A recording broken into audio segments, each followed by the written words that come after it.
ಜನರು ಮಳೆಗಾಲ ಬಂತಿದ್ರೆ ಒಂದು ರೀತಿ ಶಾಪಗ್ರಸ್ತಕ್ಕೆ ಒಳಗಾಗ್ತಾರೆ. ಉತ್ತಮ ಮಳೆ ಬಂದ್ರೆ ಎಲ್ಲರಿಗೂ ಖುಷಿಯಾದ್ರೆ ಇವರಿಗೆ ಮಾತ್ರ ಜೋರು ಮಳೆ ಬಂತೆಂದ್ರೆ ನಾವಿಲ್ಲಿ ದ್ವೀಪವಾಗಿ ಬಿಡುತ್ತೇವೋ ಎಂಬ ಆತಂಕ. ಹಾಗಂತ ಈ ಕತೆ ಇಂದು ನಿನ್ನೆಯದ್ದಲ್ಲ. ನಾವು ಹೇಳ ಹೊರಟಿರುವ ಕತೆ ಇದು ಪುತ್ತೂರು ತಾಲೂಕಿನ ಸಾಂಪ್ರದಾಯಿಕ ಮುಳುಗು ಸೇತುವೆ ಎಂದು ಖ್ಯಾತಿಗೆ ಒಳಪಟ್ಟಿರುವ ಬೆಟ್ಟಂಪಾಡಿ ಗ್ರಾಮದ ಚೆಲ್ಯಡ್ಕ ಸೇತುವೆಯ ಬಗ್ಗೆ. ಸೇತುವೆ ಈ ಮಳೆಗಾಲದ ಫಸ್ಟ್ ಇನ್ನಿಂಗ್ಸ್ ಈಗಾಗಲೇ ಆರಂಭಿಸಿದೆ. ಜೂನ್ 27ರಂದು ಸೇತುವೆ ಮುಳುಗಡೆಗಾಗಿ ಪುತ್ತೂರು ಪಾಣಾಜೆ ಖಾಸಗಿ ಬಸ್ಗಳ ಸಂಚಾರದಲ್ಲಿ ವ್ಯತ್ಯಯ ಉಂಟಾಗಿತ್ತು. ಇದರಿಂದಾಗಿ ನಿತ್ಯ ಪ್ರಯಾಣಿಕರು ಪರದಾಡುವಂತಾಗಿತ್ತು. ಸೇತುವೆಯು ಅಲ್ಲಲ್ಲಿ ಬಿರುಕು ಬಿಟ್ಟಿದ್ದು ಭಾರೀ ಪ್ರವಾಹಕ್ಕೆ ಕೊಚ್ಚಿ ಹೋಗುವಲ್ಲಿಯವರೆಗೆ ಬಂದಿದೆ. ಸೇತುವೆ ಮುಳುಗಡೆಯಾದುದರ ಬಗ್ಗೆ ಮಾಹಿತಿಯನ್ನ ತಿಳಿದ ಸಹಾಯಕ ಆಯುಕ್ತರು ಜೂನ್ 27ರಂದು ಸಂಜೆ ಸ್ಥಳಕ್ಕೆ ಭೇಟಿಯನ್ನ ನೀಡಿ ಬೆಟ್ಟಂಪಾಡಿ ಪಿಡಿಒ ಅವರನ್ನ ಕರೆದು ಈ ರಸ್ತೆ ಸಂಚಾರ ನಿಷೇಧಿಸುವಂತೆ ಆದೇಶಿಸಿದರು. ಈ ಬಗ್ಗೆ ಮಾಹಿತಿಯನ್ನ ತಿಳಿದ ಸಾರ್ವಜನಿಕರು ಜೂನ್ 28ರಂದು ಬೆಳಗ್ಗೆ ಸೇರಿ ಪರ್ಯಾಯ ವ್ಯವಸ್ಥೆಯಾಗದೆ ರಸ್ತೆ ಸಂಚಾರ ಬಂದ್ ಮಾಡಿದ್ರೆ ನಿತ್ಯ ಪ್ರಯಾಣಿಕರಿಗೆ ತೊಂದರೆಯಾಗುತ್ತದೆ ಎಂದು ಹೇಳಿ ರಸ್ತೆಯನ್ನ ಮುಚ್ಚಲು ತಡೆಯೊಡ್ಡಲು ಸ್ಥಳದಲ್ಲಿ ಜಮಾಯಿಸಿದ್ರು. ಸ್ಥಳಕ್ಕೆ ತಹಶೀಲ್ದಾರ್ ಪುರಂದರ ಹೆಗ್ಡೆ ಮತ್ತು ತಾಲೂಕು ಪಂಚಾಯತ್ನ ಇಒ ನವೀನ್ ಭಂಡಾರಿ ಭೇಟಿ ನೀಡಿದ್ರು. ತಾತ್ಕಾಲಿಕ ರಸ್ತೆ ಸಂಚಾರ ನಿಷೇಧಿಸಲು ಬಂದಿದ್ದಂತಹ ಅಧಿಕಾರಿಗಳು ಸಾರ್ವಜನಿಕರ ಸಮಸ್ಯೆಗಳನ್ನ ಕೇಳಿದ ನಂತರ ರಾತ್ರಿ ಹೊತ್ತು ಮಾತ್ರ ಸಂಚಾರವನ್ನ ನಿಷೇಧಿಸುವ ಬಗ್ಗೆ ಹೇಳಿದ್ರು. ಮುಳುಗು ಸೇತುವೆ ಇದು ಈ ಸಲ ಅಂತಲ್ಲ, ಒಂದು 2-3 ಜನರೇಷನ್ ಇಂದ ಆಗ್ತಾ ಉಂಟು. ಇದ್ರ ಬಗ್ಗೆ ಯಾವುದೇ ಆಡಳಿತ ಆಗಿರ್ಬೋದು, ಜನಪ್ರತಿನಿಧಿಗಳು ಇದ್ರ ಬಗ್ಗೆ ತಿಳ್ಕೊಳ್ತಾರೆ. ಈ ಸಲ ಕೂಡ ಅದೇ ರೀತಿ ಬಂದಿದೆ. ಯಾವಾಗಲೂ ಕೂಡ ಪ್ರತಿ ಬಾರಿ ಮಳೆ ಬಂದಾಗ ಬಂದು ವಿಸಿಟ್ ಮಾಡ್ತಾರೆ, ನೋಡ್ತಾರೆ, ಹೋಗ್ತಾರೆ. ಅದೇ ಆಗುವಂಥದ್ದು. ಇಲ್ಲಿಯ ಜನರಿಗೆ ಏನೋ ಒಂದು ಭರವಸೆ ಕೊಡ್ತಾರೆ, ಹೋಗ್ತಾರೆ. ಇವತ್ತು ತಾವು ಭೇಟಿ ಕೊಟ್ಟಿದ್ದೀರಾ, ಯಾಕಾಗಿ? ಪ್ರಾಕೃತಿಕ ವಿಕೋಪ ಅಂದ್ರೆ ಕೆಲಾಮಿಟಿ, ಅದರ ಪ್ರಯುಕ್ತ ನಾವು ಮಾನ್ಯ ಜಿಲ್ಲಾಧಿಕಾರಿಗಳು ಮತ್ತೆ ಮಾನ್ಯ ಸಹಾಯಕ ಕಮಿಷನರು ಮತ್ತು ಜಿಲ್ಲಾಡಳಿತ, ತಾಲೂಕು ಆಡಳಿತ ಇವರ ಒಂದು ನಿರ್ದೇಶನ ಮತ್ತು ಸೂಚನೆ ಮೇರೆಗೆ ಹಾಗೂ ನಾವು ತಾಲೂಕು ಆಡಳಿತದ ಪರವಾಗಿ ಪ್ರತಿ ಸಲ ಕೂಡ ಎಲ್ಲಿ ಎಲ್ಲ ನೀರು ಬರ್ತದೆ, ಎಲ್ಲೆಲ್ಲ ಅವಘಡ ಆಗುವ ಸಂಭವಗಳಿವೆ, ಅದನ್ನೆಲ್ಲ ನಾವು ಮೊದಲು ಗುರುತಿಸಿಕೊಂಡಿರ್ತೇವೆ. ಆ ನಿಟ್ಟಿನಲ್ಲಿ ಇವತ್ತು ನಾವು ಪ್ರದೇಶಕ್ಕೆ ಬಂದಿದ್ದೇವೆ. ನಾವು ಇವರವರು, ಮೆಸ್ಕಾಂ ಇಲಾಖೆಯವರು, ಪೊಲೀಸರು ಎಲ್ಲ ಬಂದು ಇದರ ಬಗ್ಗೆ ವೀಕ್ಷಣೆ ಮಾಡಿ, ಮತ್ತೆ ಪಂಚಾಯತ್ ಅಧ್ಯಕ್ಷರಿದ್ದಾರೆ, ಪಿಡಿಒ ಅವರಿದ್ದಾರೆ, ಊರಿನ ಮುಖಂಡರಿದ್ದಾರೆ, ಇವರನ್ನೆಲ್ಲ ಒಂದು ಮನವೊಲಿಸಿಕೊಂಡು ಅವ್ರದ್ದೊಂದು ಸಜೆಷನ್, ನಮ್ದೇ ನಾವು ಅಂತ ಹೇಳಕ್ಕಾಗಲ್ಲ, ಅವ್ರದ್ದು ಒಂದು ಸಜೆಷನ್ ತೆಗೆದುಕೊಂಡು ವಿಪರೀತ ಮಳೆ ಬಂದಾಗ ಈ ಮುಳುಗು ಸೇತುವೆ ಇಲ್ಲಿ ವಿಪರೀತ ನೀರು ಬರ್ತದೆ, ಆಗ ಜೀವಹಾನಿ ಆಗುವಂತಹ ಸಂದರ್ಭಗಳಿದೆ. ಪುತ್ತೂರಿನಲ್ಲಿ ಯಾವುದೇ ಒಂದು ಜೀವಹಾನಿ ಆಗಬಾರ್ದು ನಮ್ಮ ತಾಲೂಕು ಆಡಳಿತದ ಉದ್ದೇಶ. ಆ ನಿಟ್ಟಿನಲ್ಲಿ ನಾವು ಇವತ್ತು ಬಂದಿದ್ದೇವೆ. ಇದರ ಬಗ್ಗೆ ಜನರ ಹತ್ರ ಮಾತುಕತೆ ಮಾಡಿದ್ದೇವೆ. ಈಗ ನಾವು ಇಡೀ ದಿನ ಕೂಡ 24 hours ಕೂಡ ಬಂದ್ ಮಾಡಬೇಕಂತ ಒಂದು ನಿರ್ದೇಶನ ಇದೆ. ಆದ್ರೂ ಜನಗಳ ಒಂದು ಹಿತದೃಷ್ಟಿಯಿಂದ ವಿಪರೀತ ಮಳೆ ಇದ್ದಾಗ ನಾವು ಅದನ್ನು ಬಂದ್ ಮಾಡದೆ ಇವರೆಲ್ಲ ಒಂದು ಕೋರಿಕೆ ಮೇರೆಗೆ ಹಾಗೂ ನಮ್ಮ ಒಂದು ವಿವೇಚನೆಗೆ ಬಿಟ್ಟಂತ ವಿಚಾರಗಳಾದ ಕಾರಣ ಅದನ್ನು ನಾವೀಗ ರಾತ್ರಿ 8 ಗಂಟೆಯಿಂದ ಬೆಳಿಗ್ಗೆ 6 ಗಂಟೆ ತನಕ ಅಂತ ಒಂದು ನಾವು ನಿರ್ಧಾರ ಮಾಡಿದ್ದೇವೆ. ಇದನ್ನು ಕೂಡ ನಾವು ಜಿಲ್ಲಾಡಳಿತ, ತಾಲೂಕು ನಮ್ಮ ಎಸಿ ಸರ್ ಮತ್ತು ಡಿಸಿ ಸರ್ ನಾವು ಅವರಿಗೂ ಒಂದು ಮನವೊಲಿಸಿ ಅದನ್ನು ಅನುಷ್ಠಾನ ಮಾಡುವಂತ ಒಂದು ತೀರ್ಮಾನವನ್ನು ತೆಗೆದುಕೊಂಡಿದ್ದೇವೆ. ಇದರ ನಿಟ್ಟಿನಲ್ಲಿ ವಿಪರೀತ ಮಳೆ ಬಂದಾಗ ಇಲ್ಲಿ ಊರಿನ ಜನಗಳು ಕೂಡ ಬಹಳಷ್ಟು ಸಹಕಾರ ಕೊಡ್ತಾರೆ. ನಾವು ಕೂಡ ಬಂದು ಮಾಡ್ತೇವೆ, ಸಹಕಾರ ಕೊಡ್ತೇವೆ ಅಂತ ಹೇಳಿದ್ದಾರೆ. ಮತ್ತೆ ಇದು ರಸ್ತೆ ಒಂದೇ ಇರುವುದು ಸುಮಾರು 10 ಕಿಲೋಮೀಟರ್ ದೂರಕ್ಕೆ. ಈಗ ಬದಲಿ ರಸ್ತೆ ಮಾಡ್ಲಿಕ್ಕೆ ಇಲ್ಲಿ ಅವಕಾಶ ಕೊಡೋಲ್ಲ ಇಲ್ಲ, ಅದು ಕೂಡ ಅದನ್ನು ಕೂಡ ನಾವು ಮನಗಂಡಿದ್ದೇವೆ. ಈಗ ಬದಲಿ ವ್ಯವಸ್ಥೆ ಇಲ್ಲದೆ ಇರುವಂತಹ ಹಿನ್ನೆಲೆಯಲ್ಲಿ ಈಗ ಇರುವಾಗ ಎಸಿ ಸಾಹೇಬರು ಯಾಕೆ ಇದನ್ನು ಬಂದ್ ಮಾಡಬೇಕು ಅಂತ ಒಂದು ನಿರ್ದೇಶನ ಮಾಡಿದ್ರು ನಿನ್ನೆ ಬಂದು?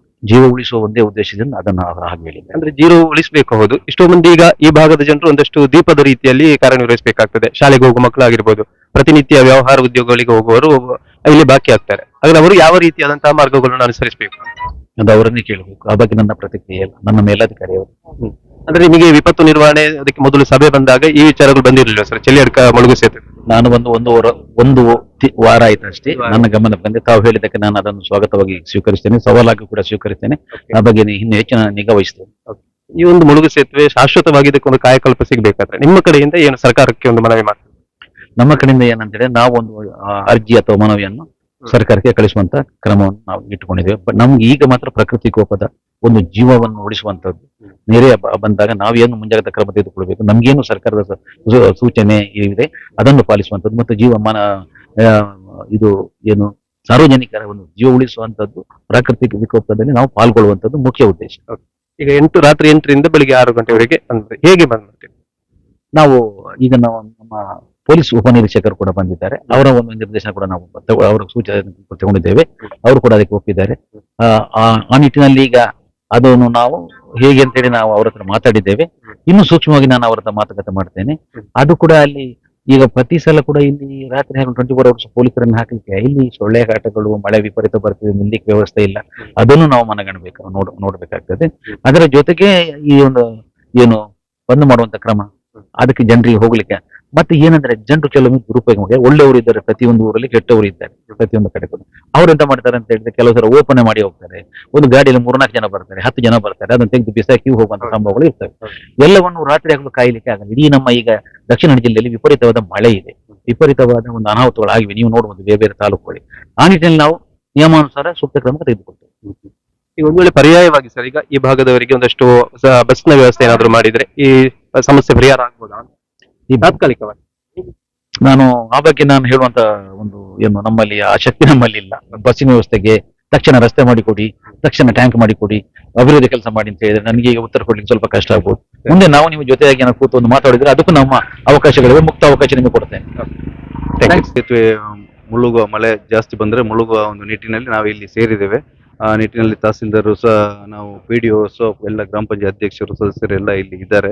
ಮತ್ತೆ ಸಾರ್ವಜನಿಕ ಸಹ ಇಲ್ಲಿ ಲೋಕಲ್ ಎಲ್ಲ ಸೇರ್ಕೊಂಡಿದ್ದೇವೆ. ಅಂದ್ರೆ ತಕ್ಷಣ ನಮಗೆ ಪರಿಹಾರ ಕೊಡುವುದು ಇಂಪಾರ್ಟೆಂಟ್ ಅಲ್ಲ. ನಮ್ಮ ಜಿಲ್ಲಾಡಳಿತ ಇರ್ಬೋದು, ತಾಲೂಕು ಆಡಳಿತದಿಂದ ಯಾವುದೇ ಜೀವ ಹಾನಿ ಆಗಬಾರ್ದು ಅಂತ ನಮ್ಮ ಉದ್ದೇಶ. 0 ನಮ್ಮ ಇನ್ಸಿಡೆಂಟ್ ಆಗಬೇಕು, ನಮ್ಮ ತಾಲೂಕಲ್ಲಿ ಆಗಬೇಕು. ಆ ನಿಟ್ಟಿನಲ್ಲಿ ನಾವು ಈಗ 2-3 ದಿವಸದಿಂದ ನಿರಂತರ ಅಧಿಕಾರಿಗಳೊಟ್ಟಿಗೆ ಸಂಪರ್ಕ ಇಟ್ಕೊಂಡು ಕೆಲಸವನ್ನು ನಾವು ಮತ್ತೆ ಮಾಡ್ತಾ ಇದ್ದೇವೆ.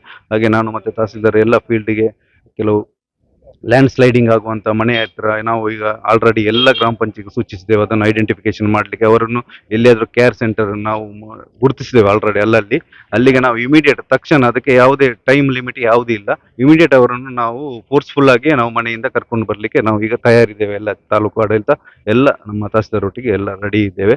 ಹಾಗೆ ಎಲ್ಲ ಗ್ರಾಮ ಪಂಚಾಯತಿಯಲ್ಲಿ ಟಾಸ್ಕ್ ಫೋರ್ಸ್ ಇವತ್ತು ನಾಳೆ ಅದನ್ನೇ ಎಲ್ಲ ಅಂತ ಸ್ಪಾಟ್ಗೆ ಮರ ಬೀರುದಿರ್ಬೋದು, ಈ ತಂತಿ ಕಂಬ ಆ ತರ ಎಲ್ಲರೂ ಫಾಲ್ಟ್ ಇದ್ದವರಿಗೆ ನಾವು ಮೆಸ್ಕಾಂ ತಿಳಿಸಿ ಮತ್ತೆ ಅರಣ್ಯ ಇಲಾಖೆ ತಿಳಿಸಿ ಇಮಿಡಿಯೇಟ್ ಈಗ ಇವತ್ತು ನಾಳೆ ಅದೇ ಕೆಲಸದಲ್ಲಿ ನಾವೆಲ್ಲರೂ ಇದ್ದೇವೆ, ಎಲ್ಲ ಅಧಿಕಾರಿಗಳು ತಂಡ ಪುತ್ತೂರು.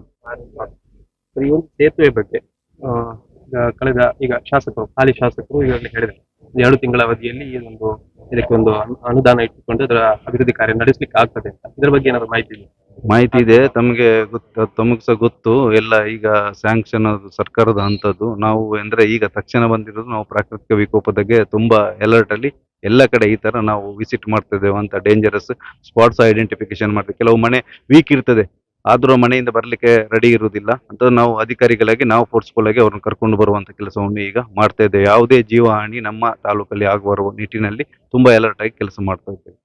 ಈಗ ಜೀವ ಹಾನಿ ಅದರ ಜೊತೆಗೆ ಒಂದಷ್ಟು ಕಡೆ ಕೆಲವೊಂದು ಮನೆಗಳ ಬದಿಗಳಲ್ಲಿ, ರಸ್ತೆ ಬದಿಗಳಲ್ಲಿ ಕುಸಿತ ಆಗುವಂತದ್ದು ಆಗ್ತಾ ಇದೆ. ಸೊ ಅಂತ ಸಂದರ್ಭದಲ್ಲಿ ಯಾರಾದ್ರೂ ಮನೆಯವರಿಗೆ ಏನಾದ್ರು ಅನಾಹುತಗಳಾದ್ರೆ ಅದಕ್ಕೆ ಏನಾದ್ರು ತಾಲೂಕು ಆಡಳಿತದಿಂದ ಪರಿಹಾರದ ಕ್ರಮಗಳೇನಾದ್ರು? ಪರಿಹಾರಕ್ಕಿಂತಲೂ ಅದನ್ನು ಈಗ ಅಂತ ಡೇಂಜರ್ ಪ್ಲೇಸ್ ಅನ್ನು ನಾವು ಐಡೆಂಟಿಫಿಕೇಶನ್ ಮಾಡಿ ಇಮಿಡಿಯೇಟ್ ಅಲ್ಲಿ PRD ಇರ್ಬೋದು, ಗ್ರಾಮ ಪಂಚಾಯತ್ ಇದ್ದಾರೆ, PRD ಇಂಜಿನಿಯರ್ಸ್ ಇವತ್ತು ಬೆಟ್ಟಂಪಾಡಿ ಏರಿಯಾದಲ್ಲಿ ಒಂದು ಡ್ಯಾಮೇಜ್ ಆಗಿದೆ ಒಂದು ರೋಡ್ ಅಲ್ಲಿ ಪ್ಲೇಸ್ ಅಲ್ಲಿ. ಇವತ್ತು ಅವ್ರಿಗೆ PRDಗೆ ತಿಳಿಸಿ ಈಗಲೇ ಬರ್ತಾರೆ ಎಸ್ಟಿಮೇಟ್. ಅಲ್ಲಿ ನಮ್ಮ ಇದು ಪ್ರಾಕೃತಿಕ ವಿಕೋಪದ ಅಡಿಯಲ್ಲಿ ಡ್ಯಾಮೇಜ್ ಆಗಿದೆ ಅಂತ ಲಿಸ್ಟ್ ಮಾಡಿ ನಾವು ಇಮಿಡಿಯೇಟ್ ಅದಕ್ಕೂ ಆಕ್ಷನ್ ತಗೋತೇವೆ. ಈಗ ಸದ್ಯಕ್ಕೆ ನಾವು ಅಲ್ಲಿ ಯಾರು ಅಲ್ಲಿ ಡೇಂಜರ್ ಆ ಮನೆಯವರಿಗೆ ಏನಾದ್ರು ಆಗುದಿದ್ರೆ ಅವರನ್ನು ಖಾಲಿ ಮಾಡ್ಲಿಕ್ಕೆ ಹೇಳಿದ್ದೇವೆ. ಈಗ ಅಲ್ಲಿ ಬೆಟ್ಟಂಪಾಡಿಯಲ್ಲಿ ಆ ಮನೆಯವರನ್ನು ಸಹ ಇವ್ರು ಬರುದು ಬೇಡ ಅಂತ ಈಗ ಯಾರು ಇಲ್ಲ ಮನೆಯಲ್ಲಿ, ಕೆಳಗಡೆ ಡೌನ್ ಅಲ್ಲಿ ಇರುವಂತದ್ದು. ಚೆಲ್ಲಿಯರ್ ಸೇತುವೆ ಆಸ್ಪಾಸ್ನಲ್ಲಿರತಕ್ಕಂಥ ಒಬ್ಬ ನಾಗರಿಕ. ನಾನು ಸುಮಾರು 40 ವರ್ಷಗಳಿಂದ ಈ ಒಂದು ದಾರಿಯಲ್ಲಿ ದಿನ ಬೆಳಿಗ್ಗೆ ಮತ್ತು ಸಾಯಂಕಾಲ ಹೋಗ್ತಾ ಇದ್ದೇನೆ. ಈ ಸಂದರ್ಭದಲ್ಲಿ ಈ ಸಂಕ ಅವತ್ತು ಹೀಗೆ ಉಂಟು, ಇವತ್ತು ಹೀಗೆ ಉಂಟು. ಇದನ್ನು ಯಾರು ದುರಸ್ತಿ ಮಾಡುವಂಥ ಕೆಲಸ ಕಾರ್ಯಕ್ಕೆ ಯಾವುದೇ ರಾಜಕಾರಣಿಯಾಗಲಿ ಯಾರು ಅಧಿಕಾರಿಗಳಾಗಲಿ ಕೈ ಹಾಕಲಿಲ್ಲ. ಸುಮಾರು ಒಂದು ದಿನದಲ್ಲಿ ಒಂದು 20-30 ಸಲ ಇಲ್ಲಿ ಪ್ರೈವೇಟ್ ಬಸ್ ಹೋಗ್ತಾ ಇದೆ. ಅದು ಈ ಸಂಕ ಬ್ಲಾಕ್ ಆದಾಗ ಈ ಬಸ್ಸುಗಳು ಯಾವುದು ಕೂಡ ಎಲ್ಲ ಸಂಟ್ಯಾರ್ ಮೂಲಕ ಎಲ್ಲ ಪಾನಾಜಿ ಅರ್ಲಪದವಿಗೆ ಹೋಗತಕ್ಕಂಥ ಸಂದರ್ಭವನ್ನು ನಾವು ನೋಡ್ತಿದ್ದೇವೆ. ಇಲ್ಲಿ ಜನ ಅಥವಾ ಶಾಲೆ ಮಕ್ಕಳು ಇಲ್ಲಿ ಅಲೆದಾಡಿಕೊಂಡು ನಡೆದುಕೊಂಡು ಹೋಗತಕ್ಕಂಥ ಪರಿಸ್ಥಿತಿಯನ್ನು ನಾವು ಅವತ್ತಿನಿಂದ ಇವತ್ತಿನವರೆಗೆ ನೋಡ್ತಾ ಇದ್ದೇವೆ. ಇದಕ್ಕೆ ಒಂದು ಕಾಯಕಲ್ಪ ಬೇಕು, ಇದಕ್ಕೊಂದು ಮುಕ್ತಿ ಬೇಕು. ಇವತ್ತು ಅಧಿಕಾರಿಗಳು ಬಂದು ಆಶ್ವಾಸನೆ ಕೊಡ್ತಾ ಹೋಗ್ತಾರೆ. ಹಾಗೇನೆ ರಾಜಕೀಯ ವ್ಯಕ್ತಿಗಳು ಕೂಡ ಹಾಗೆ ಏನು ಆ ಒಂದು ಚುನಾವಣೆಯ ಸಮಯದಲ್ಲಿ ಬಂದು ಅದನ್ನು ಆಶೋತ್ತರವನ್ನು ಹೇಳ್ತಾ ಈ ಒಂದು ಸಮಯವನ್ನು ಕಳ್ಕೊಳ್ಳೋದನ್ನು ನಾವು ನೋಡ್ತಾ ಇದ್ದೇವೆ. ಇವತ್ತು ಈ ಭಾಗದಲ್ಲಿ ಸುಮಾರು ಒಂದು ದಿನದಲ್ಲಿ ಒಂದು 4-5 ಸಲ ಹಾಲಿನ ವಾಹನಗಳು ಹಾಗೇನೆ ಎಷ್ಟೋ 1000 ವಾಹನಗಳು ಇದನ್ನು ಸಂಚರಿಸುವಂಥ ವ್ಯವಸ್ಥೆ ಈ ದಾರಿಯಲ್ಲಿದೆ. ಆದರೂ ಕೂಡ ಇದಕ್ಕೆ ಕಾಯಕಲ್ಪ ಕೊಡುವಂಥ ವ್ಯವಸ್ಥೆ ಸರ್ಕಾರ ಈ ತನಕ ಮಾಡಲಿಲ್ಲ. ಇವತ್ತು ಈ ಒಂದು ಸಂಕ ಅಧೋಗತಿಗೆ ಹೋಗಿ ಇವತ್ತು ಬೀಳೋ ಸ್ಥಿತಿಯಲ್ಲಿದ್ದು ಜನ ಜೀವಹಾನಿಯನ್ನು ಮಾಡತಕ್ಕಂಥ ಸಂದರ್ಭ ಇರುವಂಥ ಸಂದರ್ಭದಲ್ಲಿ ನಾವೆಲ್ಲರೂ ಇವತ್ತು ನಿನ್ನೆ ಸಹಾಯಕ ಆಯುಕ್ತರು ಬಂದು ಇದನ್ನು ಬಂದ್ ಮಾಡಬೇಕಂತ ಹೇಳಿದಾಗ ಇಲ್ಲೇನೋ ಯಾರೋ ಹೇಳಿದ್ರು ಇವತ್ತು ಬಂದ್ ಮಾಡ್ತಾರೆ. ನಾವೆಲ್ಲ ಇವತ್ತು ಸೇರಿಕೊಂಡು ಅದು ಬಂದ್ ಮಾಡಿದ್ರೆ ಇದಕ್ಕೆ ಪರ್ಯಾಯ ವ್ಯವಸ್ಥೆ ಏನು ನೀವೇ ರೂಪಿಸ್ಕೊಡಿ. ಹಿರಿಯ ಅಧಿಕಾರಿಗಳು ಬಂದಿದ್ದಾರೆ, ಮತ್ತೆ ಎ ಅವರು ಬಂದಿದ್ದಾರೆ, ಆಮೇಲೆ PDO ಬಂದಿದ್ದಾರೆ, VA ಅವರು ಬಂದರೆ, ಆಮೇಲೆ ಇವತ್ತು ಪಂಚಾಯತಿನ ಸದಸ್ಯರಾದ ಪ್ರಕಾಶ್ ರೈ, ಆಮೇಲೆ ಮಹೇಶ್ ರೈ, ಆಮೇಲೆ ಅಧ್ಯಕ್ಷರು ಬಂದಿದ್ದಾರೆ.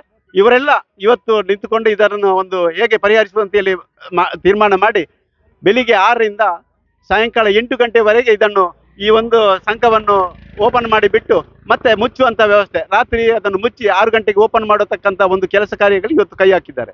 ಅದಕ್ಕೆ ನಾನು ಇವತ್ತು ಈ ಗ್ರಾಮ ಪಂಚಾಯತ್ ಇರ್ದಬೆಟ್ಟಂಪಾಡಿ ಗ್ರಾಮ ಪಂಚಾಯತ್ ಅಧ್ಯಕ್ಷರು, ಹಾಗೇನೆ ಇಲ್ಲಿ ಪಂಚಾಯತ್ ಸದಸ್ಯರಾದ ಪ್ರಕಾಶ್ ರೈ ಬೈಲಾಡಿ, ಹಾಗೇನೆ ಈ ಒಂದು ಸಹಾಯಕ ಆಯುಕ್ತರ ಆಫೀಸಿನ ಹಿರಿಯ ಅಧಿಕಾರಿ ಆಗಿರತಕ್ಕಂಥ ಅವರಿಗೂ, ಆಮೇಲೆ ಅವರಿಗೂ, ಮತ್ತೆ ಇಲ್ಲಿ ಸೇರತಕ್ಕಂಥ ಎಲ್ಲ ಊರಿನ ಗಣ್ಯರಿಗೂ ಒಂದು ಆರ್ಥಿಕವಾದ ಧನ್ಯವಾದ ಅರ್ಪಿಸ್ತಾ ನನ್ನ ಮಾತಿಗೆ ವಿರಾಮವನ್ನು ಹೇಳ್ತೇನೆ. ಮಳೆಯಿಂದ ಮಳೆ ಪ್ರಕೃತಿ ವಿಕೋಪ ಸ್ವಲ್ಪ ಜಾಸ್ತಿ ಆಗಿದೆ. ಹಾಗೆ ನಮ್ಮ ಇರ್ದಬೆಟ್ಟಂಪಾಡಿಯಲ್ಲಿ ಕೂಡ ಸುಮಾರು ರೀತಿಯ ತೊಂದರೆಗಳು ಜನರು ಅನುಭವಿಸ್ತಾ ಇದ್ದಾರೆ. ಕೋನಡಕದಲ್ಲಿ ಕೂಡ ನಿನ್ನೆ ಒಂದು ಬರೆ ಕುಸಿತದಿಂದಾಗಿ ಅದಕ್ಕೂ ಹೋಗಿ ನಾವು ಪರಿಹಾರವನ್ನು ನೋಡಿಕೊಂಡು ಪರಿಹಾರವನ್ನು ಸೂಚಿಸಿ ಬಂದಿದ್ದೇವೆ. ಹಾಗೆ DC ಅವರ ಆರ್ಡರ್ ಪ್ರಕಾರ ನಿನ್ನೆ ನದಿಗಳ ಬದಿಯಲ್ಲಿ ಜನರು ಹೋಗದ ಹಾಗೆ ಅದರ ಪರ್ಯಾಯ ವ್ಯವಸ್ಥೆಯನ್ನು ಕೂಡ ಮಾಡಿಕೊಂಡು ಬಂದಿದ್ದೇವೆ. ಹಾಗೆ ನಮ್ಮ ಈ ರಸ್ತೆ ಒಂದು ಸುಮಾರು ವರ್ಷಗಳಿಂದ ಜನರ ಬೇಡಿಕೆ ಇರುವಂತದ್ದು ಮೇಲೆ ಆಗ್ಬೇಕು ಅನ್ನುವಂಥದ್ದು. ಈಗಿನ ಶಾಸಕರು ಇದರ ಬಗ್ಗೆ ಗಮನ ತೆಗೆದುಕೊಂಡಿದ್ದಾರೆ ಅಂತ ನಮ್ಮ ಅನಿಸಿಕೆ. ಆದ್ರೆ ಇನ್ನೂ ಅದರ ಬಗ್ಗೆ ಕ್ರಮ ಜರುಗಿಸಿಲ್ಲ ಅವರು. ಅದನ್ನು ಆದಷ್ಟು ಬೇಗ ಇದರ ಕಾಮಗಾರಿಯನ್ನು ಕೈಗೊಳ್ಳಬೇಕು ಅಂತ ನಮ್ಮ ವಿನಂತಿ ಅವರ ಹತ್ರ. ನಮ್ಮ ಬೆಟ್ಟಂಪಾಡಿ ಗ್ರಾಮ ಪಂಚಾಯತ್ ಸಂಬಂಧಪಟ್ಟಂತ ಒಂದು ಗ್ರಾಮವಾಗಿದೆ, ಈ ಸೇತುವೆ ಆಗಿದೆ. ಇದು ನಮಗೆ ನೆನಪಾಗೋದು ಯಾವಾಗ ಅಂದರೆ ಮಳೆ ಬರುವಾಗ ಮಾತ್ರ. ನಮ್ಮ MLA ಆಗ್ಬೋದು, ಯಾರಿಗೆ ಅದು ರಾಜಕೀಯ ವ್ಯಕ್ತಿಗೆ ಇದು ನೆನಪಾಗೋದು ಮಳೆ ಬರುವಾಗ ಮಾತ್ರ. ಮಳೆ ಒಂದು ಚಿಕ್ಕ ಮಳೆ ಬಂದರೆ ಈ ಸಂಕ ಫುಲ್ ಇದು ಬ್ಲಾಕ್ ಆಗ್ತದೆ. ಇದಕ್ಕೆ ಪರ್ಯಾಯವಾಗಿ ಈ ಸಲ ಆದರೂ ಈ ಒಂದು ಅಂತಿಮ ಒಂದು ಇದನ್ನು ಮಾಡಬೇಕು ಇದಕ್ಕೆ. ಯಾಕಂದರೆ ಈಗಾಗಲೇ ಒಂದು ಶಾಸಕ ಶಂಕುಸ್ಥಾಪನೆ ಮಾಡಿ 2 ತಿಂಗಳಾಯಿತು. ಮೊನ್ನೆ ಹೇಳಿದ್ರು 1 ತಿಂಗಳಲ್ಲಿ ಅದಕ್ಕೆ ಕೆಲಸ ಇದು ಪ್ರಾರಂಭ ಆಗ್ತದೆ ಅಂತ. ಈಗ ಮಳೆಗಾಲ ಇನ್ನೂ ಈಗ ಶಂಕುಸ್ಥಾಪನೆ 2 ತಿಂಗಳಾಯಿತು, ಇನ್ನೂ ಇದು ಪ್ರಾರಂಭ ಆಗಿಲ್ಲ. ಆದರೆ ನಾನು ಒಂದು ನಮ್ಮ ಮಾನ್ಯ ಶಾಸಕರು ಹೇಳ್ತಿದ್ದೇನೆ, ಇದರಲ್ಲಿ ಯಾವುದೇ ನಾವು ರಾಜ್ಯಕ್ಕೆ ಮಾಡೋದಿಲ್ಲ. ಇದು ಇನ್ನು ಬರುವ ಈ ಮಳೆಗಾಲ ಬಿಟ್ಟ ಕೂಡಲೇ ಇದನ್ನು ಆದಷ್ಟು ಬೇಗ ಈ ಒಂದು ಬ್ರಿಡ್ಜ್ ಅನ್ನು ಇದು ಕೂಡಲೇ ಮಾಡಿಕೊಡ್ಬೇಕು. ಜನರಿಗೆ ಒಂದು ಮುಕ್ತವಾದ ಒಂದು ಹೋಗ್ಲಿಕ್ಕೆ ಒಂದು ಓಡಾಟ ಮಾಡಲಿಕ್ಕೆ ಒಂದು ಅವಕಾಶ ಮಾಡಬೇಕು. ಯಾಕಂದ್ರೆ ಈ ಕಡೆ ಎಲ್ಲ ಈಗ ಇದು ಬಂದ್ ಮಾಡಿದರೆ ನಮ್ಮ ಈ ಗುಮ್ಮಡಗದ್ದೆ ಸಹಜ ಎಲ್ಲ ಹೋಗುವಂಥ ಪರಿಸ್ಥಿತಿ ಇಲ್ಲ. ಶಾಲಾ ಮಕ್ಕಳು ಇರ್ತಾರೆ, ಶಾಲಾ ವಾಹನ ಇರ್ತದೆ, ಮತ್ತು ರಿಕ್ಷಾದಲ್ಲಿ ಮಕ್ಕಳು ಬರ್ತಿದ್ದಾರೆ. ಅವರಿಗೆ ತುಂಬ ಅವರ ಪರಿಸ್ಥಿತಿ 10 ಕಿಲೋಮೀಟ್ರ್ ಸುತ್ತಾಡಿಕೊಂಡು ಬರುವಂಥ ಪರಿಸ್ಥಿತಿ ಬರ್ತದೆ. ಅದನ್ನೆಲ್ಲ ಮನಗಂಡು ಶಾಸಕರಲ್ಲಿ ಒಂದು ಕೇಳಿದ್ರೆ ಆದಷ್ಟು ಬೇಗ ಈ ಒಂದು ಸೇತುವೆಯನ್ನು ಮೇಲ್ದರ್ಜೆಗೆ ಏರಿಸಬೇಕಂತ ಕೇಳಿದ್ರು. ಇನ್ನು ರಸ್ತೆ ಸಂಚಾರ ಬಂದ್ ಮಾಡಿದಲ್ಲಿ ಆಗುವ ತೊಂದರೆಗಳ ಬಗ್ಗೆ ಸಾರ್ವಜನಿಕರು ಅಭಿಪ್ರಾಯವನ್ನ ವ್ಯಕ್ತಪಡಿಸಿದರು.